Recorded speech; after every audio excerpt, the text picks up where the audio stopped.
Bonjour à tous et bienvenue sur le plateau du Grand Débat du Web. Comme chaque semaine, 26 minutes pour écumer l'actualité connectée avec des invités. Aujourd'hui, ça sent le poil, ça sent la barbe, ça sent l'homme, quoi. Bref, c'est ce qu'il nous manque. Une invitée qui n'a pas pu nous rejoindre au tout dernier moment et on la salue.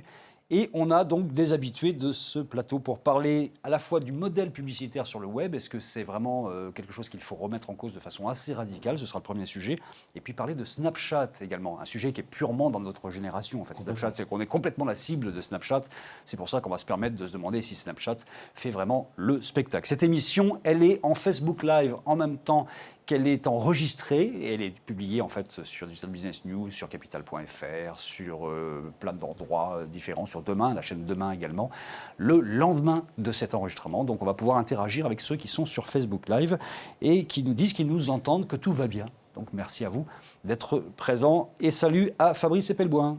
Bonjour. Yogosha, toujours, le bug bounty. Toujours. C'est tellement à la mode que même les candidats en parlent maintenant dans les élections. Alors ça devient dégueu. Ils ne savent pas ce que c'est, mais ils en parlent. Hein. Ouais, c'est Juppé qui parle de bug bounty. On était sur le cul. Ah bah je pense que là, oui, c'est un choc. Là. Oui, c'est un choc culturel, si tu veux. Voilà, vraiment, surtout vu mon parcours en politique, je ne m'attendais pas. En face, Emmanuel Parodi, que je vais appeler Mastermind. Salut. Ça va? Très bien. Mastermind, parce que Mind est le nouveau nom de Satellinet, qui est une lettre d'information, en fait, dont tu es le rédacteur en chef, en fait. Non, directeur des rédactions. Directeur de la rédaction, pardon. Il y a un autre rédacteur en chef. Ah oui, donc c'est au-dessus, en fait. Voilà. Simplement L'économie au-dessus. des médias et de la publicité. Qui est vraiment bien faite, en plus, hein, qui est une lettre vraiment intéressante. Et puis, en face également, Damien Douany. Salut, Damien. Bonjour Bertrand. Fada Social. Agency. Et on a parlé la dernière fois dans une précédente émission à laquelle tu ne participais pas du rapport entre Facebook Live et Periscope. Est-ce que Facebook Live a un peu flingué Periscope? Sur le plateau, on avait tendance à penser que peut-être. Et tu as regretté de ne pas participer à cette émission en disant j'aurais peut-être remis un peu d'eau dans la balance du côté de Periscope. En fait. Oui, parce que donc il y a aussi une autre société qui est Wiscope TV qui édite une chaîne de télé sur Periscope. Les jeux ne sont pas joués. Voilà, moi, le ressenti que j'ai eu en regardant le débat, c'est de dire que les jeux ne sont pas joués. Il y a YouTube qui va arriver. Donc là, il va y avoir encore autre chose qui va venir se contrebalancer. Facebook a un peu de mal à implémenter son live. Mais quelque part, il tient et il fait une clé de bras aux marques en leur disant « Vous avez déjà investi beaucoup de fans, donc quelque part, mettez-vous dedans. Et c'est pas l'enthousiasme, on va dire, voilà, spontané, parce qu'il y a un peu cette clé de bras qui existe. Et Periscope est en train de développer des nouvelles choses qui sont assez intéressantes aussi. Donc je pense que c'est vraiment pas... je serais plus modéré. Salut Thibaut, salut Benoît, vous êtes là sur Facebook Live. Faut-il encore croire au modèle de la pub sur le web? C'est la première question qu'on va se poser. On va essayer d'y répondre en 10 minutes, autant dire qu'on fait dans l'exploit total aujourd'hui. Il y a les adblockers qui ont fait souffler un vent de panique chez les éditeurs depuis un petit moment déjà. Tout le monde s'interroge donc sur la réponse appropriée à donner à ce nouveau phénomène. Vous avez Facebook dont on apprend il y a quelques jours qu'il a très, très largement truqué ses chiffres sur les audiences des pubs vidéo et qu'il y a un petit problème, même si Facebook rejoint dans le même temps une coalition pour des meilleures publicités, n'est pas une contradiction près du côté de Mark Zuckerberg. La fraude aux clics par les robots fait quand même des siennes. On apprend régulièrement qu'un grand nombre de clics qui sont attribués à des publicités sont en fait le fait de robots et que peut-être certains d'ailleurs pourraient payer pour ça. Je mets tout ça au conditionnel. Hein. Et on a un modèle de production aujourd'hui qui est en train de se remettre en cause puisque les marques elles-mêmes deviennent des médias et que les marques n'ont pas pour modèle de faire de la publicité directement sur leur contenu puisque ce contenu sont ce qu'on appelle du brand content la plupart du temps et qu'on ne va pas rajouter de la publicité à quelque chose qui a une dimension déjà un tout petit peu publicitaire parfois. Et puis dans le même temps, Adblock. Adblock est cette belle société qui est utilisée par un quart des internautes français, entre autres, parce qu'il n'y a pas que Adblock aussi. Tous ces gens-là sont en train de se tourner vers la publicité. C'est-à-dire qu'Adblock va se mettre à vendre de la publicité directement. C'est pas le serpent qui se mord la queue. Ils ont un vrai modèle et c'est pas si aberrant que ça. Bref, que faut-il penser de ce modèle de la pub sur le web? Est-ce qu'il faut repenser tout de A à Z, Emmanuel? Écoute, le moins qu'on puisse dire, c'est que ça fait des ordres. Tu viens de résumer à peu près tout ce qui se dit depuis 1 an, 2 ans. Voilà. Ça fait des ordres. Moi, ce que j'ai envie de dire, c'est que ce dont on s'aperçoit là maintenant, c'est qu'il n'y a pas de shérif. C'est-à-dire que les utilisateurs se plaignent que les formats sont envahissants. Bon, ça, c'est ce qui a donné un petit peu les adblocks. La fraude, d'un autre côté, bon, là, il y a des shérifs. Il faut quand même savoir que la fraude, elle est quand même détectée. Il y a des taux de fraude, parfois... Les chiffres paraissent importants, mais en réalité, une grosse partie de cette fraude est détectée, donc elle n'est pas... En général, ces publicités ne sont pas payées, etc. Elle est là, mais on la décompte derrière. C'est pour ça que globalement, ça fait désordre. C'est-à-dire que la question, c'est où est la police dans tout ça, d'un point de vue économique. Et s'il n'y a pas de police, eh ben, c'est là-dessus que EIEO, c'est-à-dire les sociétés qui font les adblocks, se sont sont rentrés dans la brèche et finalement se sont dit, la police c'est nous puisqu'il n'y en a pas. police, Et là, c'est on le est en marché. train de passer, voilà, et on est en train de passer à la phase 2 où les gros acteurs, c'est-à-dire qu'il y a une coalition qui vient d'être lancée avec Google, Facebook et autres, qui sont en train de dire quoi? Ils vont dire, il n'y a pas de police, mais c'est quand même nous qui dominons le marché, et ça va être Privatisons la nous. police. Ce qui nous fait 2 polices. Alors, on a quand même Et- Adblock qui d'un côté dit bon voilà on vous empêche d'avoir de la publicité, en tout cas on propose un outil qui permet de ne pas voir les publicités, mais il y a une liste blanche. Si vous mettez un petit peu d'argent, on peut vous mettre en liste blanche. Mais maintenant ils vont plus loin en disant vous pouvez non seulement avoir une liste blanche, être sur la liste blanche, mais en plus on peut vous aider à balancer directement les publicités. Enfin, c'est quand même ils sont totalement en train d'ubériser la publicité sur Internet quoi. C'est une réintermédiation. Oui, c'est une réintermédiation, c'est ça. Non, mais c'est-à-dire qu'ils vivent de la publicité. C'est-à-dire qu'il faut toujours se rappeler que eux en particulier, mais pas forcément tout l'écosystème qui fait des adblocks, eux, c'est une société privée, c'est-à-dire que commerciale. C'est-à-dire que depuis le début, il n'y a jamais eu d'ambiguïté. Leur propos, c'est pas une fondation, c'est pas une association, c'est de faire de l'argent sur cette question-là. Et donc le paradoxe, c'est qu'ils auraient pu se dire, on va faire un logiciel et les utilisateurs vont payer, et ça va être notre business. Il n'y a pas de publicité, vous payez pour, formidable. Bon, ils auraient probablement été attaquables plus facilement comme ça, mais enfin, ça aurait été logique. La beauté, c'est qu'ils décident eux-mêmes de se rémunérer sur la publicité, puisque leur premier modèle, c'est on laisse passer un peu de pub et on prend 30% au passage, zou. Et là, comme ça commence à chauffer, effectivement, sans rentrer dans les détails, ils rentrent dans ce qu'on appelle le programmatique, c'est qu'ils vont devenir... Enfin, ils veulent être fournisseurs, comme une plateforme de publicité qui répondrait à des normes qu'ils ont édictées, et tout ça dans les systèmes qui actuellement automatisent la diffusion de la publicité. Donc finalement, ce sont quoi? Ils se sont battus en apparence sur les dernières années. Donc ils deviennent fournisseurs. C'est un joli cheval de Troie quand même. C'est un magnifique cheval de Troie. C'est une stratégie du dealer qui est juste fabuleuse. On t'en donne une dose, t'es content, et puis finalement derrière, hop, on te le... Bon, est-ce que de votre côté, vous pensez que vraiment le modèle publicitaire tel qu'on l'a connu, bannière, et pire encore sur les mobiles, on a tous vu qu'on essaie de s'informer sur les mobiles, c'est infernal, c'est l'horreur absolue, ces pop-up qui n'arrêtent pas d'apparaître. Donc on a vraiment du mal aujourd'hui à avoir une expérience qui soit agréable, surtout sur les mobiles. Est-ce que ce modèle-là va devoir se changer complètement? Oh, c'est compliqué parce que c'est le seul modèle qui, à quelques rares exceptions près, qui marche dans la presse, en tout cas la presse grand public. Jusqu'ici, personne n'est prêt à payer un média, en tout cas en France, à part Mediapart.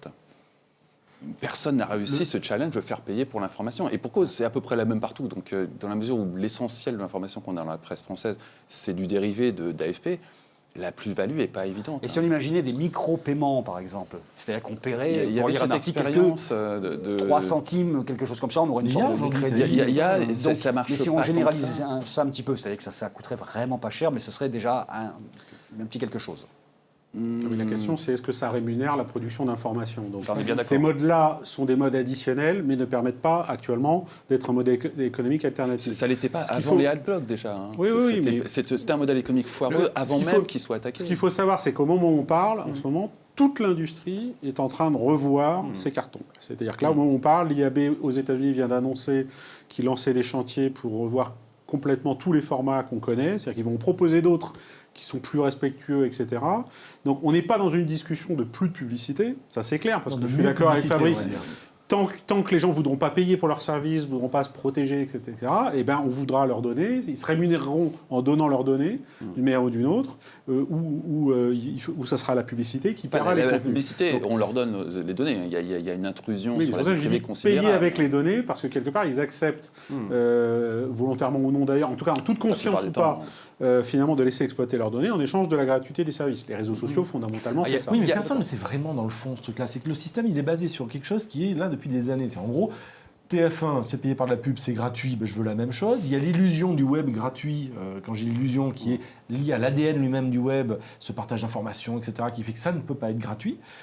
Et pour finir aussi, il y a tout le fait que, voilà, notamment en France, on ne veut pas payer pour de l'information. Alors oui, les médias partent à la rigueur. J'insiste, hein, les médias se sont tous lancés dans une course à la surproduction d'informations qui consiste à bâtonner de l'AFP plutôt que de se replier sur des niches sur lesquelles ils auraient une vraie valeur ajoutée. Et là, pourquoi pas payer? On paye bien, mais il y a Il y a aussi le phénomène phénomène sapin de Noël de tous les sites, avec des pop-up dans Oui, tous les sens, c'est- c'est devenu extrêmement pénible. Et c'est vrai que quand on est dans une publicité qui est beaucoup plus personnalisée, beaucoup plus ciblée, quand c'est dans le native advertising, c'est-à-dire à l'intérieur même des contenus, c'est beaucoup plus facile de l'accepter. C'est quand même, hein. un peu gênant quand même d'un point de vue journalistique. C'est gênant, mais en même temps, personne n'est dupe. Tout le monde a bien compris le principe. On voit très bien que c'est une publicité. Mais on D'accord, l'accepte mais parce qu'elle est visuellement ça moins. tape sur la crédibilité des médias. C'est super. On a une crédibilité des médias qui, d'année en année, on mesure ça au CEVIPOF, s'effondre. C'est dangereux, quoi. Il y a un moment, on va avoir une rupture totale entre le grand public et ces médias. On n'est pas loin de ça. Et ça contribue quand même. La tendance actuelle, c'est quand même de dresser des paywalls, c'est quand même de spécialiser des noyaux durs de journalistes, etc. Avant, le modèle, c'était il fallait élargir l'audience des contenus dits de loisirs, entertainment, et en espérant que ça paye le noyau dur au milieu d'enquête, etc. Et là, maintenant, on est clairement dans une tendance. Parce que ce que tu dis, ça a presque un an d'ancienneté. Oui. Maintenant, le média qui a encore l'ambition en fait, de produire de l'information exclusive, il y en a encore, il sait que ça passe par le paywall. Donc maintenant, ils sont tous en train de réapprendre. Parce que tu dis, les Français ne payent pas. La vérité, c'est que sur le web, on n'a pas l'expérience du paiement. On ne l'a pas fait. Il y avait une croissance à 2 chiffres sur le marché publicitaire. C'était un calcul économique de ne pas s'emmerder avec le payant tant qu'il y avait une croissance à 2 chiffres. Le calcul économique, il a eu un impact sur comment on produit de l'information et on en est arrivé après 10 ans de ce calcul économique à une production industrielle d'information de la même façon qu'on produit industriellement du jambon et on sait que c'est de la merde. Oui, mais là où Emmanuel, c'est pour ça que c'est en train de changer. Aujourd'hui, typiquement, je vais sur un site, on me dit, vous avez lu 20% de l'article, si vous voulez voir les 80%, vous payez 1 €. J'ai pas envie de payer. Truc fou quand même. Par contre, je prends mon téléphone, je télécharge une application et je paye aujourd'hui pour Le Monde la matinale, 1,99 €. Ça m'a pas l'air super, c'est un prix promotionnel, mais ça m'a pas l'air non plus délirant. N'empêche que c'est $1. Ok, Apple prend son truc, mais je paye aujourd'hui Le Monde. Et c'est totalement indolore. Donc il y a aussi l'expérience utilisateur, le fait que dans ce cas-là, par exemple, j'ai accepté de payer parce que c'est en mobile, tous les matins j'ai l'info et c'est super simple. Sur le web, c'est chiant. Alors il y a une société qui s'appelle Adback, qui est une société qui a été montée entre autres par celui qui avait créé VDM, Vie de merde, qui n'a rien à voir pour le coup, mais c'est un ingénieur lui. Enfin, il connaît la technique et ils sont membres de l'IAB et eux proposent des deals en fait à tous ceux qui utilisent des adblockers en leur disant, puisque vous avez un adblocker, soit vous restez dans votre système, soit on peut vous donner l'accès à l'information en échange de quelque chose. Est-ce que vous êtes d'accord pour pouvoir regarder une petite vidéo vite fait ? Oui, donc vous répondez à un sondage. Est-ce que vous répondez à un sondage ? Mais ceci dit, ça fonctionne aussi, parce que quand il s'agit de sondage, les gens sont contents de donner leur avis, et en échange de ça, on a de la data qui rentre dans les serveurs, et en échange de ça, il y a un contenu. Alors évidemment, ce n'est pas de l'argent, mais c'est déjà quelque chose. Au moins, on recompose un deal possible avec ces 25 ou 30% de la population qui ont décidé que la publicité, c'était mort pour eux sur le net, non ? Ils ont pas dit ça. Je pense que c'est un petit peu plus compliqué. C'est ce qu'on veut. Certains pensent sincèrement, d'autres aimeraient bien que tout le monde le pense. Je pense que là, ce qu'on est en train de découvrir, c'est que la question technique est quand même la plus importante. C'est-à-dire que la publicité qui gêne physiquement, techniquement la lecture, c'est ça qui est devenu insupportable. Mais ça ne s'interprète pas comme les gens qui sont contre la publicité. Si je vous tends un micro, personne n'est pour la publicité. On est bien d'accord. Ouais. Mais tout le monde, et là, les travaux de l'IAB, on travaille avec les éditeurs, avec l'éditeur que vous avez dit. Tout le monde a bien compris que accélérer les pages, le chargement des pages, avoir des publicités qui ne bloquent pas la lecture, etc. Tout le monde est en train de travailler sur ces scénarios-là, en espérant que ça génère. L'utilisateur va lire plus d'articles et qu'il y a un modèle économique vertueux à retrouver derrière. Je ne dis pas qu'on y est, c'est l'hypothèse de travail qui est en train d'être fait maintenant. Mais concrètement, il a fallu un peu de temps pour découvrir que l'argument technique est beaucoup plus important. Il a été sous-estimé, en fait. On va garder ça comme conclusion, Emmanuel, et on va passer au sujet suivant dans le grand débat du web numéro 37, qui se déroule en même temps sur Facebook Live. Vous n'êtes pas très nerveux sur Facebook Live sur ce coup-là. Allez-y, vous n'avez plus de doigts pour nous taper des petites choses. N'hésitez pas à intervenir. On parle du deuxième sujet qui est Snapchat. Snapchat qui devient donc Snap Inc., enfin la société en tout cas devient Snap Inc. Et Snapchat a fait parler de lui il y a quelques jours en annonçant Spectacles, qui sont des lunettes, qui sont les Google Glass du pauvre. En fait, ça va valoir $130, ces lunettes-là. C'est des lunettes avec simplement une caméra à l'intérieur qui va permettre de capter quelque chose. Et ça fera des memories dans Snapchat, c'est-à-dire que ça ne sera pas publié en temps réel. On voit les images derrière. Ça ne sera pas publié en temps réel, mais on pourra ensuite aller sur Snapchat et décider de publier ce qu'on a filmé là. Et l'intérêt de la chose, c'est que, en fait, vous l'avez vu sur les lunettes elles-mêmes, quand on est en train de filmer quelqu'un, tout d'un coup, il y a des petites diodes qui s'allument. Donc, on sait très bien que quelqu'un est en train de vous filmer. C'est des lunettes de soleil, elles sont colorées, donc il n'y a pas de surprise. On n'est pas dans le délire des Google Glass. et des glass holes avec le jeu de mots qui s'était imposé aux États-Unis et qui faisait qu'on ne savait jamais ce qui se passait derrière les lunettes. Qu'est-ce que vous pensez de ça? Un peu spécialiste des réseaux sociaux, donc Damien. Juste une petite chose pour la transition avec le sujet précédent. Pensons que des médias français viennent d'arriver sur le Discover de Snapchat, qui essaye aussi de trouver un relais en se disant c'est peut-être la nouvelle forme de l'édition, on va dire. Ceci dit, c'est compliqué quand même d'aller sur Snapchat, c'est quand même un peu... Alors là, pour le coup, sapin de Noël, c'est le prénom, parce que c'est quand même quelque chose que tu payes pour ce que tu au vois sur niveau Discover. visuel. On est d'accord, mais voilà, c'est aussi une nouvelle fenêtre qui est intéressante à regarder. Pour revenir sur un spectacle, enfin un spectacle quoi. Les lunettes, moi je trouve que c'est vachement malin comme coup de com, parce que ça va cibler qui? Ça va cibler ça sera en modèle, il y en aura très peu apparemment. Voilà, c'est du coup RP, je veux dire, c'est de la campagne de com RP. Ils en ont fait 10, ils les ont montrés dans une vidéo, tout le monde va en parler, donc on va dire en revenu, ils vont dire voilà, on a eu autant d'équivalents de gens qui ont parlé de nous pour un montant de temps, alors qu'on a juste montré une lunette et on a fait un communiqué de presse pour dire qu'on changeait de nom. Waouh. Par contre, ce que je trouve intéressant, c'est qu'ils surfent sur autre chose. Effectivement, bien sûr, le rapport à Google Glass est évident. Mais Google Glass avait une approche technique, avait une approche bêta, avait une approche ingénieur, avait une approche on essaye un truc qui fait penser au futur, mais la marche était trop grande. Homme augmenté quand même. Voilà. Là, on est sur le côté. Là, on est sur le côté point of view. C'est en fait le côté filmé au plus proche de ce que vous voyez. Parce qu'aujourd'hui, finalement, c'est ce qu'on essaie de faire avec le téléphone. Quand on prend une photo, on essaie finalement de transmettre ce que notre œil voit. Et c'est ce qu'ils essayent de faire. Et je trouve ça copains, malin. famille. Sachant que Snapchat, il faut savoir, là, j'ai quelques chiffres là-dessus, mais il y a 150 millions d'utilisateurs actifs dans le monde, 8 millions en France. 2 tiers sont des femmes, en fait. 2 tiers des utilisateurs de Snapchat sont des femmes. Et 71% ont moins de 25 ans. Bref, c'est des gamines quoi, qui utilisent majoritairement Snapchat. Et on voit bien dans les publicités que ce n'est pas du tout le même ciblage que les Google Glass qui valent $1 500 hors taxe. Mais très clairement, l'idée est super bonne, on va dire, pour essayer d'acclimater petit à petit et de surfer sur le côté.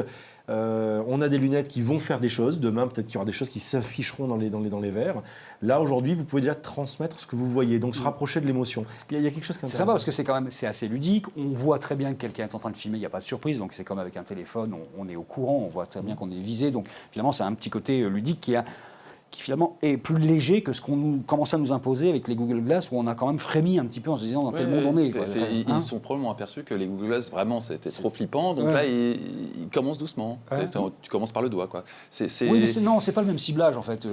Tu commences par les jeunes et tu commences par le doigt, plutôt que d'y aller en gros bourrin comme Google.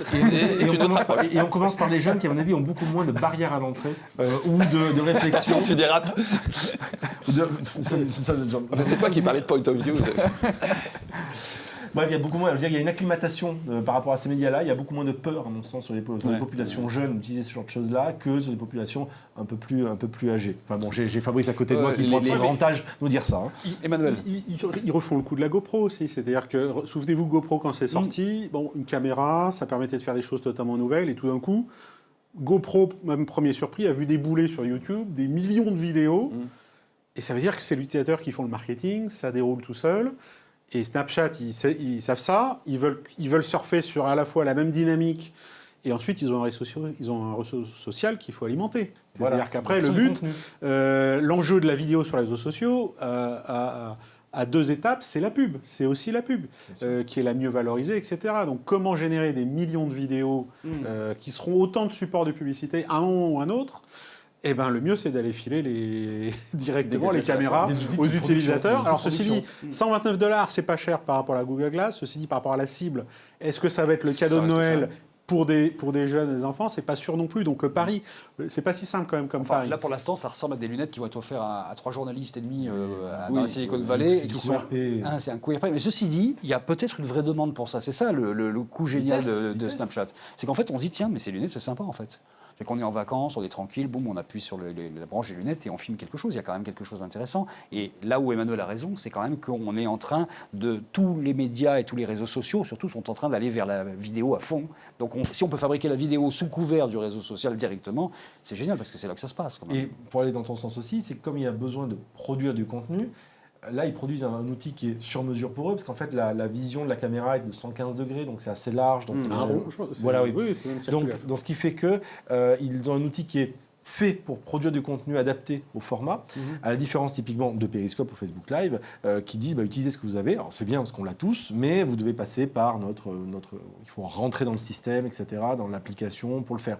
Là, il y a juste un bouton à appuyer, donc c'est hyper simple. Parce qu'on voit, et on en parlera dans une prochaine émission, mais que Twitter veut aller vraiment de plus en plus vers la vidéo. Enfin, c'est vraiment là qu'aujourd'hui est en train de se jouer la bataille.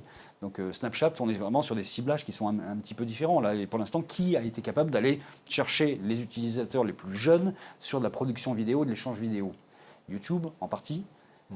Qui d'autre, maître? Enfin, YouTube, ça dépend qui produit, parce qu'on pense à Norman. Norman, il a quasiment 30 balais. Hein.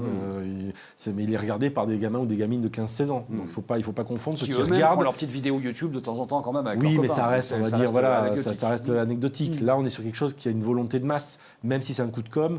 On voit bien vers où ils veulent aller. Donc c'est ça qui est assez intéressant, parce qu'ils veulent essayer de capter ça. Pour autant, quand on regarde les vidéos qui sont derrière, on voit quand même que c'est des choses très familiales. C'est des gamins, c'est des parents manifestement qui filment leurs enfants. Attends. Ça, c'est la démo pour les RT. Rassurer. Attendons de voir la réalité de l'utilisation du produit.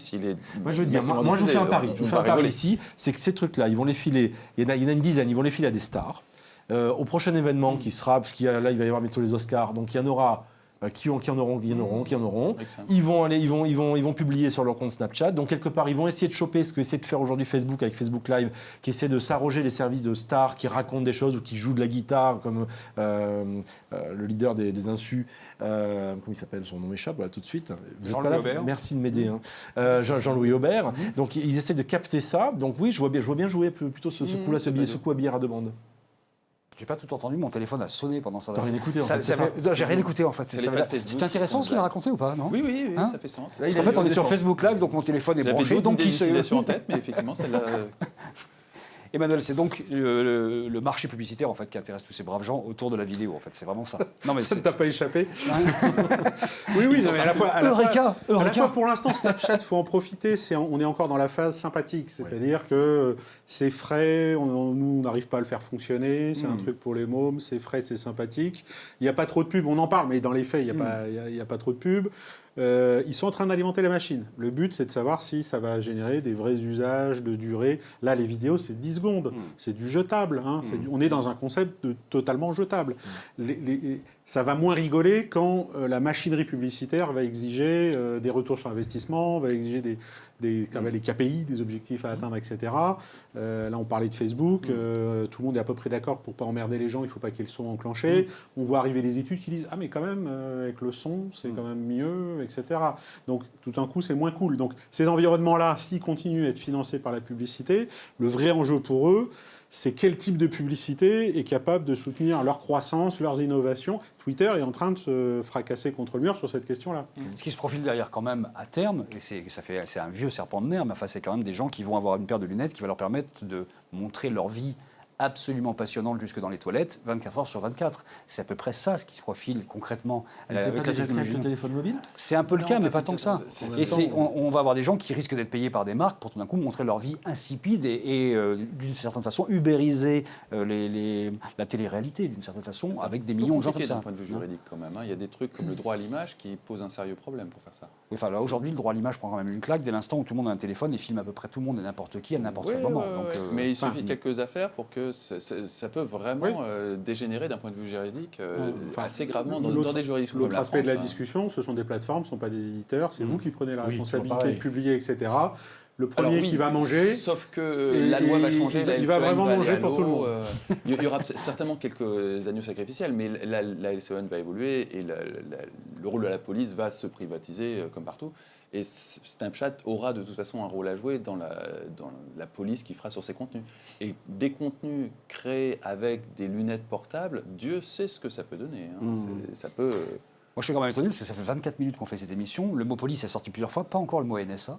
Ce qui est quand même impressionnant. Non, il est décevant. Sur Snapchat, je n'ai pas d'infos croustillantes sur Snapchat. Par contre, je conseille à tous les gens qui adorent ce genre d'infos croustillantes de regarder la bio du créateur de Pokémon Go. Vous allez mourir de rire. Parce que dans le genre agent de la NSA, c'est extraordinaire. Est-ce qu'on peut considérer que c'est un plus un? pour terminer cette émission, que cette bio, parce que vraiment, ça vaut le coup. Ah oui, oui, oui. Et ça Vraiment, compte plus, il hein, faut regarder la carrière professionnelle du mec qui a créé Pokémon Go et les intentions initiales qui sont très clairement de crowdsourcer la récolte d'informations aux fins d'agences de renseignement. Ouais, c'est fascinant. C'est absolument fascinant. Il y a un très bon article dans Wired là-dessus. C'est bluffant comme, effectivement, on peut crowdsourcer une partie d'une agence de renseignement de nos jours. Il suffit de faire une application rigolote. Il nous reste une petite minute pour un plus 1 ou un moins 1, Damien. Je ne sais pas si c'est un plus ou moins un, c'est l'avenir de Twitter qui me tracasse. Alors ça sera l'objet d'une prochaine émission, mais on peut en dire un petit Mais mot. juste tout pour de dire, suite. voilà, Ouais. juste pour faire une amorce pour la prochaine émission, plus ou moins un en fonction de qui va le racheter. C'est une vraie question. Google, vous le savez, je l'ai déjà dit ici, Google n'est pas social, Google n'a pas l'âme sociale. Donc je me recite moi-même. Eh bien, très clairement, si c'est eux qui les rachètent, je pense que c'est mort. En revanche, si c'est du Salesforce, il peut y avoir un truc Et si c'est intéressant. Disney Et si c'est Disney, j'attends de voir. C'est quoi les synergies entre Salesforce et Twitter? Service client 77, mais ça on en parlera dans une prochaine émission, je peux déjà le dire, 77% des utilisations des marques sur Twitter sont du service après-vente. Un petit plus 1 moins 1 vite fait, Emmanuel, ou pas? Ah, écoute, non, alors, moi je vais saluer très exceptionnellement l'IAB US qui est en train de bouger enfin sur la question des formats publicitaires. C'est-à-dire que, bon, on va voir ce que ça va donner. Mais en tout cas, voilà, il y a des vraies initiatives pour enfin alléger la pression publicitaire, les formats publicitaires. Allez, un plus 1 au moins symbolique. Oula, on va pouvoir regarder des choses sur son téléphone sans être dans Il y a un... une question. En plus, il y a une question. Il y a une question, mais on a Sur plus- Snapchat. Bah, il y a une question sur Snapchat. Oui, sur les Ouais. plateformes publicitaires. Est-ce que vous avez des informations sur la plateforme de publicité en self-service que développerait Snapchat? C'est intéressant, bon, on répondra par écrit puisque c'est terminé. Bon, les enfants, quand ça fait 26 minutes, il ne faut pas poser une question à 25-50, sinon ça ne le fait plus du tout. Donc c'est terminé pour cette fois-ci. On se retrouve la semaine prochaine pour un autre grand débat du web. Ce sera le numéro 38. Merci à tous, salut.